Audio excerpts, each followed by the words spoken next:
बिस्मिल्लाहिर्रहमानिर्रहीम। मैं हूँ हकीम अहमद सन्नूरी, और जब मैं बीमार होता हूँ वही अल्लाह मुझे शिफा देता है।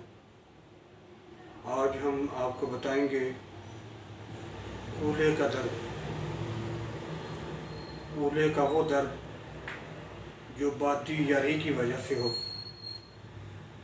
उसके लिए हम आपको बताएंगे इसका इलाज।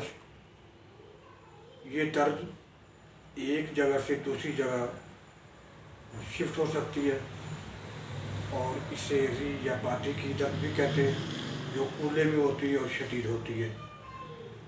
इसके लिए आपको इस्तेमाल करना है सरंजाम शीरी, ज़ंजबील और मुसब्बर।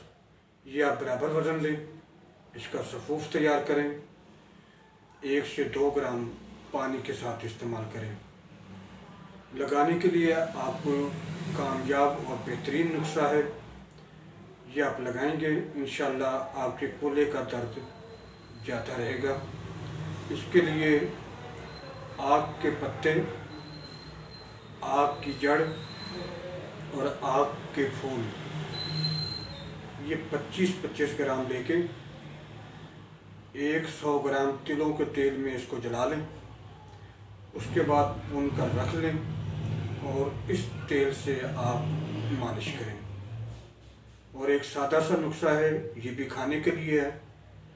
रेठे के छिलके, इसका सफ़ूफ तैयार करें, 250 मिलीग्राम सुबह दोपहर शाम पानी के साथ इस्तेमाल करें।